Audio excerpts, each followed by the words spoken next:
Hola, buenas noches. Damián Berseñasi, mi compañero de los martes. Tenemos un invitado, pero uno no puede dejar pasar por alto esto que ocurre con los geriátricos no habilitados, porque esto también es una gran mentira. Los geriátricos no habilitados, cuando uno conoce geriátricos en nuestra ciudad que tienen un nivel superlativo y que los revisan cada 2x3 y le están buscando lo que sea, uno también conoce a aquellos que ni siquiera están habilitados y que yo entiendo las necesidades que hay, las dificultades que hay, pues las cosas que ocurren son muy lamentables. Me da vergüenza de los médicos que son los que teóricamente van a auditar, de los médicos que teóricamente tienen que estar en dicho geriátrico y no siempre van. Yo sé, todo el mundo se va a rajar las vestiduras diciendo que no es cierto. Los que hemos recorrido, los que hemos caminado, sabemos que esto es así. Esto viene a juicio de un geriátrico no habilitado en Pergamino. Aparentemente a alguien que no le pagaba decidieron prenderle fuego y se fueron, cerraron las puertas y murieron varios ancianos, otros han quedado internados. Y uno piensa, ninguno de ellos pensará que alguna vez van a llegar a ser ancianos, que muchos de ellos, que muchos de nosotros podemos ir a terminar en un sitio porque, bueno, la vida, las circunstancias de trabajo, las familias, los que están solos, pueden terminar algún día así, y que se le dé tan poca importancia. Sí, claro, lo único que tiene valor hoy por hoy es ser joven. La vejez ha dejado de tener un valor desde todo punto de vista. Uno se pone a pensar que ni siquiera el PAMI ha aumentado su capacidad, ahora no tienen camas, no consiguen el presupuesto. Esperar una operación en el PAMI significa tiempos, y uno quisiera que las cosas cambiaran, que las cosas se modificaran. Sí, a mucha gente le interesa el fútbol para todos, pero me parece mucho más importante la salud para todos. Pero bueno, ojalá nuestra ciudad, ahora que va a haber cambio de intendente, también se preocupe seriamente de estas situaciones, de los lugares que no están habilitados, de los lugares que se busca la quinta pata al gato, porque lamentablemente la mano en el bolsillo cierra muchos ojos, lamentablemente. Y uno tiene que estar al tanto de todas estas cosas y defender las instituciones que trabajan seriamente y que sus pacientes están muy bien cuidados, y que, bueno, no le busquen inútilmente las cosas que no existen. Las cosas que son reales yo las comparto, y si alguien de los que hacen las inspecciones viniera a decir las cosas que ven, yo sería el primero en darle la audiencia para que la gente sepa también las cosas malas que se ven y que, bueno, y que hay que penar. Damián, presentá a nuestro invitado. Bueno, buenas noches, Amado, buenas noches a la audiencia de Medicina a la Carta. Hoy estamos con alguien que de esto que vos hablabas recién sabe mucho, porque su profesión tiene que ver con la práctica profesional desde la clínica médica y desde áreas de la medicina y de la asistencia médica que todos los días ven situaciones como las que uno cuando practica la medicina se encuentra cuando una persona que padece, que tiene un problema de salud, viene a un hospital público y después de ese hospital público se le da el alta porque ya se resolvió la cuestión orgánica, pero hay situaciones sociales que hacen que uno se preocupe por a dónde va esa persona después del hospital, ¿no? Y en ese sentido hoy yo escuchaba en realidad lo que vos decías recién, Amado, esto de que pareciera que a veces uno no piensa o hay gente que no piensa que alguna vez puede también llegar adulto mayor. Hay una canción de Joan Manuel Serrat que habla, ¿no? Dice, bueno, quizás llegara viejo, dice Serrat, y empieza a hacer un relato y termina diciendo, pareciera que no nos damos cuenta que todos tenemos un viejo encima. Esto es una reflexión que quería compartir porque me parece que en estos días, en estos tiempos, esto que ha ocurrido en Pergamino vuelve a poner en discusión el tema de los geriátricos o los lugares de práctica de medicina no habilitados, pero me parece que es importante y vale la pena rescatar la labor de los médicos, de los trabajadores de la salud que todos los días, desde áreas que incluso no son las más satisfactorias, porque hacen que uno esté permanentemente en contacto con los padecimientos más duros, ¿no?, de los sujetos. Digo, esos profesionales que igual todos los días van y hacen su aporte y su construcción para mejorar la calidad de vida en esto que vos decías recién, para la salud para todos. Y el doctor Jorge Galíndez, que es quien nos acompaña esta noche, es uno de esos médicos que no solamente recorre el hospital Eva Perón de Baigorria, que es su hospital, el hospital donde él es jefe del servicio de clínica médica, sino que además y de eso charlaremos esta noche, a lo largo de su vida ha desarrollado toda una experticia en áreas que muy poca gente quería trabajar en un principio y que, bueno, ahora parece que hay cada vez más, pero cuando las cosas eran complicadas eran pocos los que se animaron a hacer honor a su juramento hipocrático y estar al lado del que más lo necesitaba. Así que Jorge Galíndez, buenas noches y muchas gracias por acompañarnos. Hola, buenas noches, ¿cómo les va? Muy bien, y bueno, estamos acá con la idea... Inclusive, ahora me doy cuenta, Jorge estuvo con nosotros aquí con Ferriño y yo estaba esa noche. Pero, viste, el hecho de ver tanta gente en consultorio y todo por ahí se nos pasa en un primer momento el reconocimiento. Es un gusto, Jorge, porque, bueno, zafaste de la política, lo cual... La política la llevo adentro, es parte de mi karma. De cualquier manera... La medicina es mi vida y la política me ha dejado una enorme experiencia. Seguiré en política en su momento, pero he vuelto, nunca me he ido a trabajar en lo que ha sido mi vida a partir de los primeros casos de enfermo de SIDA en Rosario, que fue por allá por el 1986, que cambió mi vida abruptamente. Yo vivía la medicina desde la terapia intensiva, fíjate, absolutamente al revés. Era un especialista en emergencias. Con toda humildad digo, fui uno de los fundadores de la especialidad en la ciudad de Rosario, en la provincia de Santa Fe, de terapia intensiva. Sin embargo, cuando aparecieron los primeros casos de SIDA, yo abandoné todo lo que hacía y me dediqué a un tema al cual nadie se quería meter.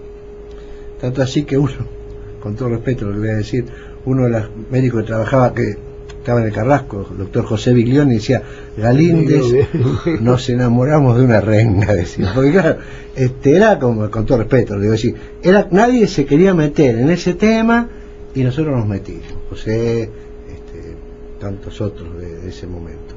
Y hasta ahora, hoy sigo en este mismo trabajo ya con una visión totalmente distinta, con una expectativa extraordinaria, con unos avances que nos asombran día a día, por un lado, y por otro lado con la misma realidad de 1985, ¿no? Algunos pacientes mueren como si no hubiera pasado nada, no acceden a la medicación por distintas razones, no acceden al expertise, como decía acá muy bien Damián, y otros que viven una vida absolutamente normal, que son periodistas, abogados, médicos, gerentes de bancos, gente trabajando con una pastillita por día, maneja perfectamente su infección. Es decir, nosotros estamos viviendo esas dos realidades que tienen que ver con la cultura, con el acceso a la información, con el poder saber. Y si yo tengo una invitación hoy acá, tiene que ver con que dentro de pocos días se va a conmemorar en todo el mundo el Día Mundial de Lucha contra el SIDA. Me adelanto a decirle, no festejamos nada, ¿no?, sino que conmemoramos. En una fecha se eligió al azar. Pero fíjate vos qué ha pasado en el hospital. Yo veo que el SIDA ha desaparecido de los medios, no se habla más de SIDA, muy poco. Tanto es así que mucha gente que atendemos en los consultorios ni siquiera ha escuchado la palabra SIDA. Jóvenes adolescentes que han llegado a la adolescencia hace pocos años no saben bien de qué se trata, parece mentira, ¿no? El Estado ha abandonado eso, lo ha dejado, quizás paralelamente a los avances científicos, a la mejoría de los tratamientos. La prevención ha ido quedando ahí relegada a casi cero. ¿Cuál es el punto? Una mujer de la comunidad, de los lugares más carenciados de la zona que tenemos nosotros, tiene 2 hijos fallecidos por HIV, le comenta a un agente sanitario, fíjate, la atención primaria de la salud, ¿cómo no vamos a hacer nada? Si no hace nada el gobierno, el Estado, como quiero llamarle, hagamos algo nosotros. Esta asistente social, que se llama Betty Cabrera, viene y me transmite a mí esa inquietud.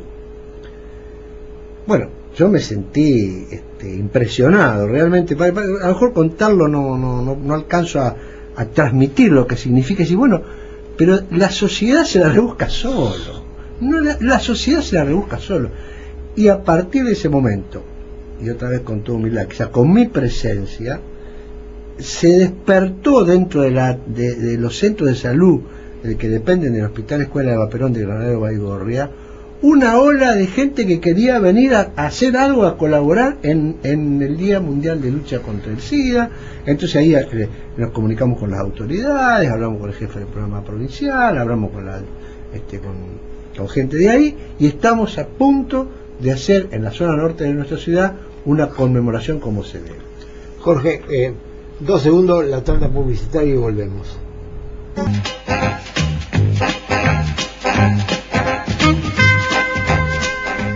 Seguimos estando con el doctor Jorge Galíndez, jefe de clínica médica en el Hospital de Granadero Baigorria. Yo le iba a hacer la referencia a Jorge, acordándome que en la época que él trabajaba con la gente del Carrasco y todo, me acuerdo la lucha que teníamos, porque le hacían problema al doctor Viena, que en ese momento era neumonólogo y era el director del Carrasco, con la cuestión de los trajes que tenían que ponerse, porque los enfermeros no querían ponerse los trajes por el temor al contagio del SIDA. ¿Cómo pasó el tiempo que ahora creo que esos trajes no sé dónde habrán ido a parar? Porque ya nadie tiene mucho cuidado de todo, ni tiene tantos temores. Sí, nosotros trabajamos mucho en bioseguridad, en los accidentes cortopunzantes, es decir, el riesgo está en pincharse o en contacto con fluidos potencialmente contaminantes, pero el convivir con una persona no tiene ningún riesgo. Es decir, convivir, estar, tomar mate, compartir vajilla, compartir sábana, toalla, no tiene ningún riesgo. Todo eso ha quedado más bien en la historia de cómo la humanidad aprendió a convivir con el SIDA. Es decir, la discriminación que todavía existe, sin embargo, está bastante atenuada. Muy atenuada. Antes era hasta las personas más queridas, y yo leí mucho de historia de las enfermedades infecciosas, porque era una repetición de lo que había pasado con la lepra, con la tuberculosis, con la tifoidea. Bueno, podemos nombrar innumerables cantidad de enfermedades de estas características. La sociedad primero reacciona, sáquenmelo de acá, no sé qué hacer, pero sáquenmelo de mí. Después va aprendiendo a la palabra que utilizamos en ese momento, que era convivir. Ahora hay que convivir, el SIDA llegó para quedarse, y nosotros, incluso los más jóvenes de esta mesa, seguirán de este mundo y seguirá habiendo casos de SIDA, aunque esté en la vacuna, como hay casos de poliomielitis, o como hay casos de tantas enfermedades que la vacuna ha llegado a ser una solución científica, pero socialmente no llega a ser una solución total, porque la gente no se vacuna en muchos casos. Con lo cual, mirado retrospectivamente, estamos mejor, es verdad, pero la discriminación sutil en el trabajo, en el examen para ingresar, siempre hay una preguntita, y siempre hay una excusa para no tomar a un trabajador por una sospecha, ¿no? Las cosas pasan, pero creo que hemos avanzado bastante. En ese aspecto hemos avanzado bastante. Jorge, y en este sentido, el rol tuyo como docente en la facultad, en un área como el de clínica médica, que además permite avanzar sobre estos temas, ¿te ha permitido generar otra visión de lo que es la presencia de la enfermedad? Por supuesto, porque el rol que tengo yo en la facultad y en el hospital es trabajar con los jóvenes, ¿no? Con los residentes, aquellos jóvenes brillantes que son los que acceden a los cargos en las residencias médicas, sobre todo de clínica médica, generalmente son los mejores promedios, es formarlos en algo que tampoco el pregrado le ofrece mucho. Es decir, el tema del HIV, como cualquier tema de la medicina, se ha complejizado mucho. Se ha complejizado, y el que quiera saber algo de eso, más vale que estudie eso solo y no otras cosas, porque no sé, si es una biblioteca que se te cae encima. Es como vos prendés internet a la mañana y tenés información que dice, bueno, ¿por dónde empiezo, no? Los jóvenes que estudian medicina interna acceden a ver los casos más graves, aquellos casos donde hay infecciones graves, etcétera, y que aprenden a manejarlos perfectamente. Como docente de la Facultad de Medicina me enfrento a la otra realidad, a la alta escuela, digamos, ¿cierto? A cómo podemos tratar eficazmente problemas complejos. Diría, para no ser tan extenso, que en cualquier situación de enfermedad de un paciente de HIV, hoy hay respuesta, hasta en las más complicadas. Es decir, no es que uno esté enfermo se perdió. Yo he vivido con dolor y hasta a veces con lágrimas cuando no se permitía ingresar a un enfermo a terapia intensiva porque tenía HIV. Hoy eso no sucede más, ¿no? O un especialista, colega, que no quería utilizar su equipo, que le había costado miles de dólares a lo mejor, por el riesgo a la infección, que a lo mejor tenía una razonabilidad, ¿no? Hoy eso ya no existe, en eso también hemos avanzado mucho. La facultad a mí me ha formado para formar, digamos, uno es formador de formadores en última instancia, y eso me da una tremenda alegría. Poder enseñar a los más jóvenes algo de lo que uno ha hecho es muy importante. ¿Encontrás interés en los estudiantes del grado de medicina, por ejemplo, en abordar esta temática, no solo desde la cuestión específica de la característica del virus, sino desde la cuestión de lo que la enfermedad significa para la sociedad? Sí, los estudiantes, hablo del grado, sí, están interesados. Lo que pasa es que es un tema que no se desarrolla en continuo y permanente, sino hay un tema, ¿no es cierto? Entonces, cuando está el tema, está. Después pasó y es otro tema, pero creo que la formación que da ahora la Facultad de Medicina, que es distinta a esa formación ortodoxa que tenemos nosotros, quizá en otros estamentos primarios de la formación estén trabajando más en prevención, etcétera. En prevención hay avances extraordinarios. Yo creo que la gente, incluso gente muy informada, conoce bastante poco de lo que es la bioprevención, ¿no es cierto? Es una cosa que yo quiero, como yo digo, yo les quiero volar la cabeza, pero no hay mucha gente que quiera todavía meterse definitivamente en el tema. Bueno, ya vienen las noticias con Alfredo Santucho y luego continuamos.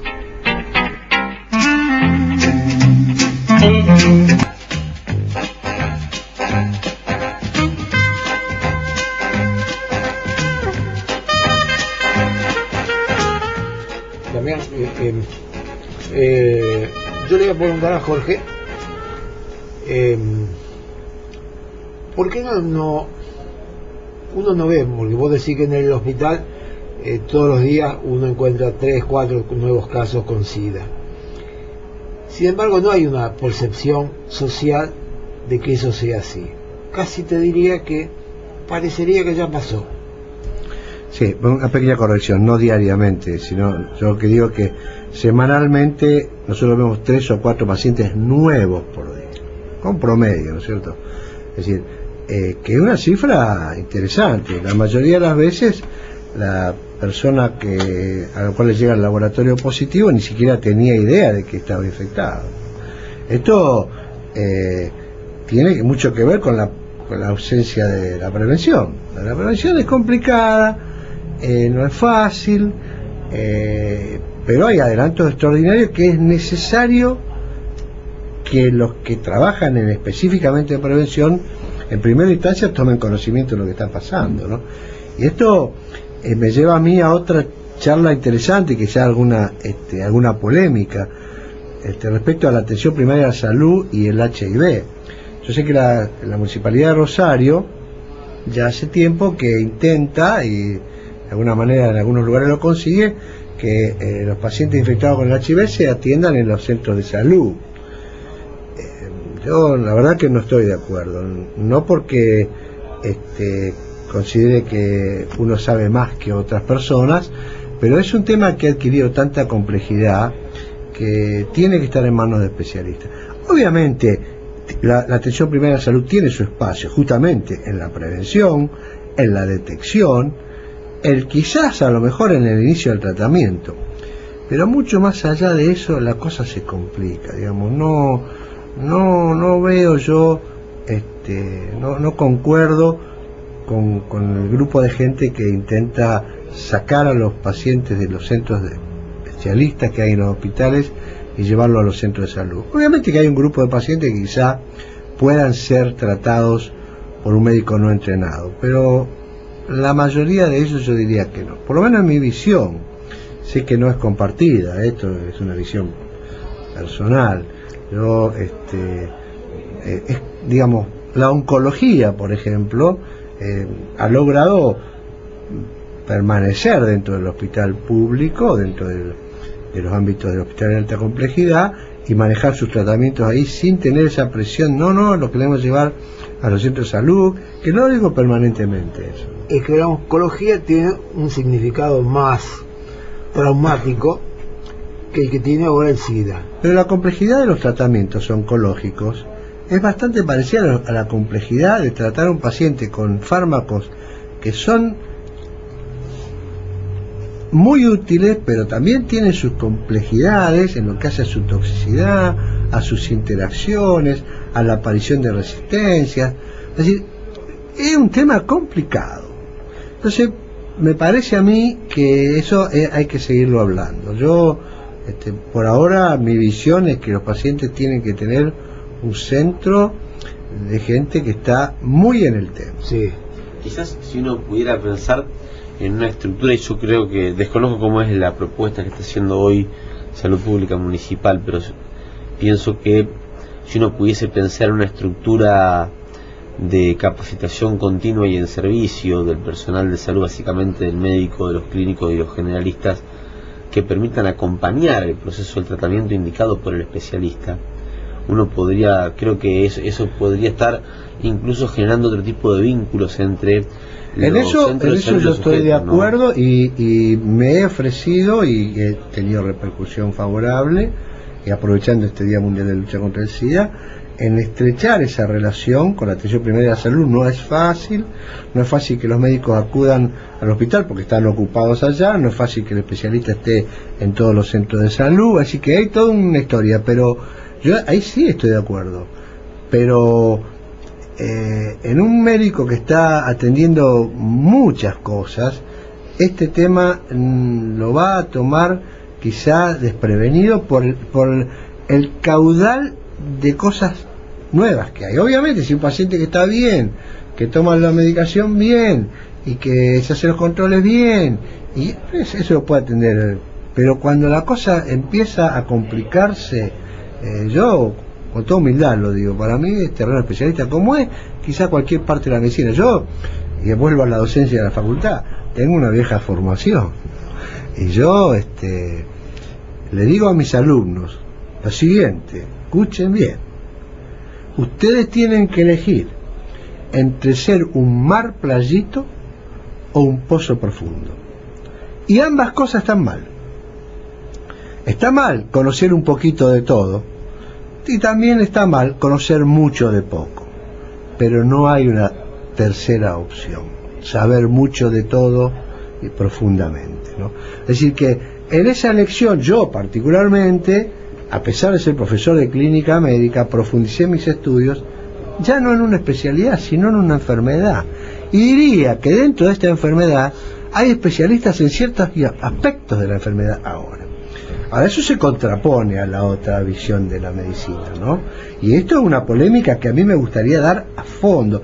Y si estamos hablando de un foro de salud por venir ahora, que a mí saludo eso, a mí me gustaría tener un espacio no solo para hablar de esta visión que yo tengo del Pozo Profundo y el Mar Playito, sino, y voy allá a hablar de mi casa, de qué hacer con el Hospital Escuela de Vaperón de Granadero Baigorria. ¿Qué hacer?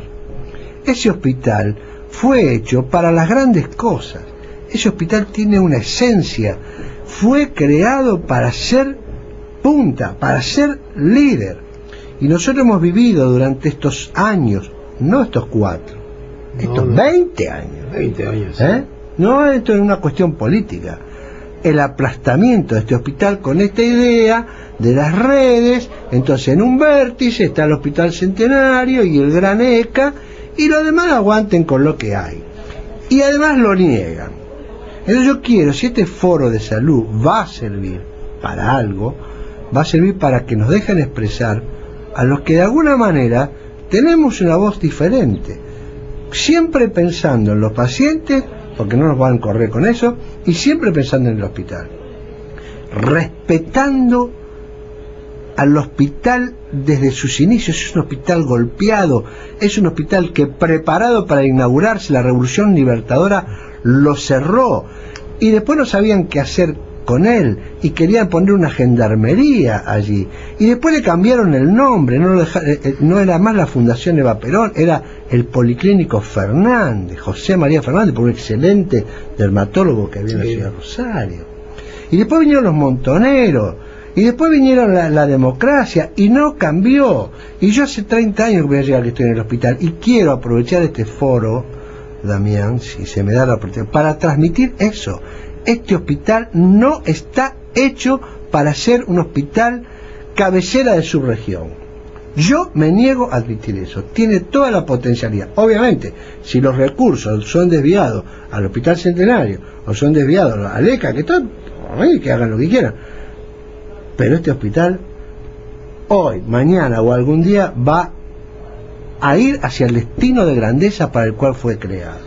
Quizás eso sea un poco el objetivo. Jorge se refiere, para que la amable audiencia sepa, al segundo foro de hospitales universitarios que se va a hacer en nuestra ciudad, organizado por la Facultad de Ciencias Médicas y la Facultad de Ciencias Bioquímicas y Farmacéuticas, que tiene como objetivo empezar a discutir esto, que alguna vez ocurrió en nuestra ciudad y en la ciudad de Granadero Baigorria, con el Hospital Provincial del Centenario y el Hospital Eva Perón de Baigorria, dos hospitales que nacen, en realidad, el Centenario en un principio, el Eva Perón después, abrazados, unidos a la universidad pública y a la Facultad de Ciencias Médicas, y que en la última dictadura militar fueron desgarrados y fueron separados de la facultad. Se lo tiraron por la cabeza a la provincia en su momento. Pero división, antes, ¿no? Y usted se debe acordar, antes de eso, porque uno se viene viejo y tenía...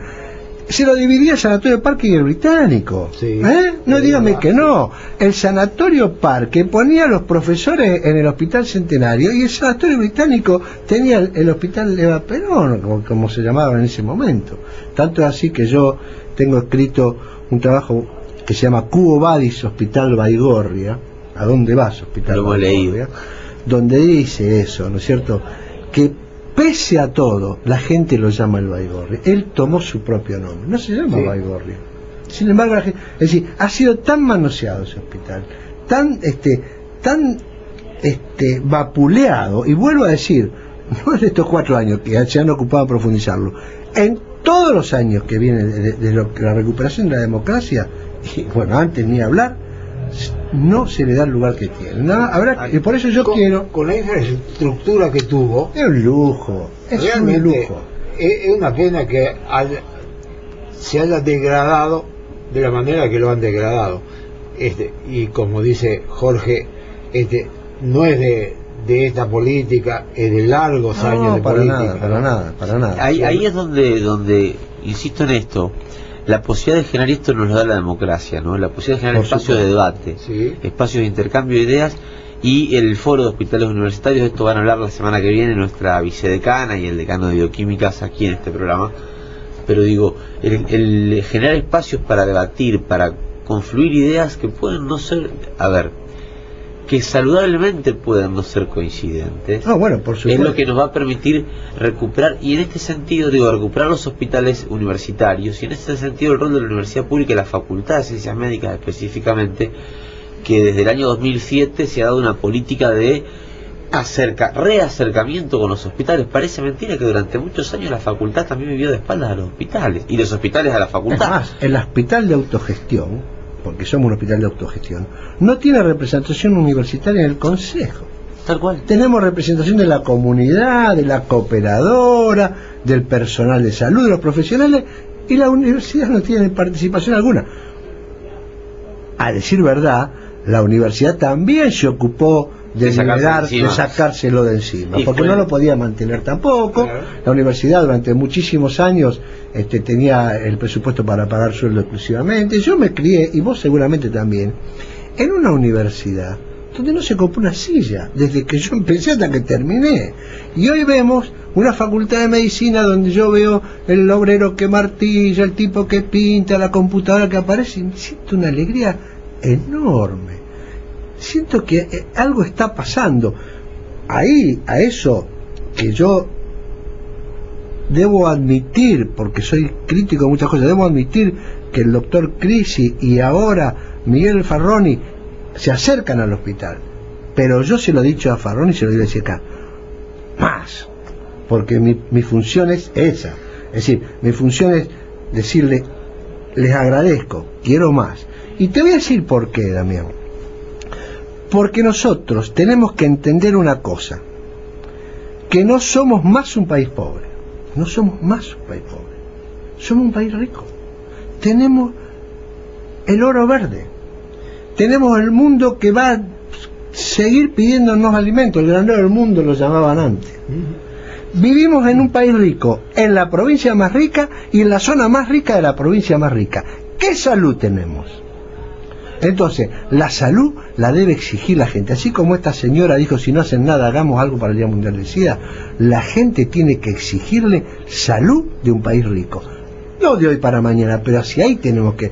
Digamos, ese es lo que a mí me gustaría poder discutir. Y en esa discusión, poner al hospital Eva Perón de la Nueva Baigorria y ponerlo en la alta complejidad necesaria. Uno me dice, ustedes van a tener un tomógrafo nuevo. Muy bien, quiero más. Es decir, ¿me explico? Pero porque es mi función esa. Yo me la he autoimpuesto, ¿no? Que en realidad tiene que ver con cómo uno puede pensarse como alguien que simplemente va todos los días al hospital, cumple sus horas, revisa pacientes y se va, o como alguien que decide actuar y que uno, insisto en esto, puede acordar o no, pero decide actuar para mejorar desde el punto de vista de cada uno. En ese sentido, el trabajo del profesional de la salud, particularmente de los médicos, los enfermeros y los fonoaudiólogos, que son las carreras que se forman en nuestra facultad, tiene o debería estar llevando una fuerte carga de autocrítica en principio y de humildad para avanzar. Es muy difícil encontrar profesionales de la salud que deciden dedicarle tiempo a pensar los problemas del hospital, a pensar los problemas de la gente, a pensar los problemas del centro de salud, porque muchas veces la locura en la que nos vemos inmersos una vez que nos recibimos y tenemos que empezar a trabajar nos impide reflexionar y pensar sobre qué pasa más allá de nuestro consultorio. Y en ese sentido el saludo a quienes como Jorge Galíndez y quienes con él trabajan, digo, el doctor Sergio Lupo, que también trabaja con Jorge en un curso de posgrado que permite que mucha gente que no entra en el sistema de residencias o que no puede hacer la carrera de especialista que quiere hacer porque necesita antes unos como requerimiento, ¿no? Cursar 2 años de clínica médica, pero para la clínica médica hay pocos espacios en residencia. Gracias a Jorge, a Lupo y a una decisión de la facultad de avanzar en esto, que también esto fue una decisión política que se tomó en la facultad, y bueno, ¿cómo formamos a más gente de la mejor manera? Y si hay pocas plazas para la residencia de clínica médica, porque digo pocas o muchas es relativo, pero hay mucho más gente que quiere entrar en la residencia, a la que puede finalmente entrar, quizás tener un curso que permita nivelar a quienes no pudieron entrar a una residencia de clínica médica, pero quieren hacer su formación, que no quieren irse, ya tengo el título, me voy a... No, quieren seguir formándose, quieren seguir capacitándose. Eso es saludable, es importante, eso y por ha eso sido, me parece que... a mi manera de ver, un acierto importantísimo de la gestión, pero importantísimo. No reconocido todavía por el sector que se siente como que antes era solo mío y ahora lo tengo que compartir. Es decir, los médicos residentes, los médicos concurrentes, tenían casi el patrimonio de la elección. Ahora vienen estos 120 pibes atrás que van a hacer fuerza y los van a obligar a estudiar más, y eso está bien. No han comprendido bien lo extraordinario que ha significado para un chico que estaba solo en la calle con su diploma de médico que le permite hacer casi cualquier cosa y tener un lugar donde pueda aprender medicina. Y nosotros estamos orgullosos del equipo docente que hemos logrado formar, pero básicamente reconocemos en la opinión de la gestión la idea, que no ha sido nuestra si nosotros la hemos implementado. Bien, bueno, estamos llegando ya al final de esta jornada, este encuentro de Medicina a la Carta de los martes, donde la Facultad de Ciencias Médicas, a partir de la invitación que Amado Vicentín nos ha hecho originalmente, puede compartir con la audiencia algo de todo lo que hacemos en nuestra casa, y compartir algo también significa compartir algo de la sapiencia y de los quehaceres de quienes construyen todos los días la facultad, que son los docentes, que son los médicos, en este caso Jorge Galíndez, a quien le agradecemos que nos haya acompañado esta noche compartiendo sus saberes. Bueno, el programa se terminó, siempre es bueno, y vuelvo a repetir lo mismo. Este es un programa adictivo, una buena adicción, no de las adicciones que destruyen. Esta construye la posibilidad de vivir mejor. Buenas noches y muchas gracias.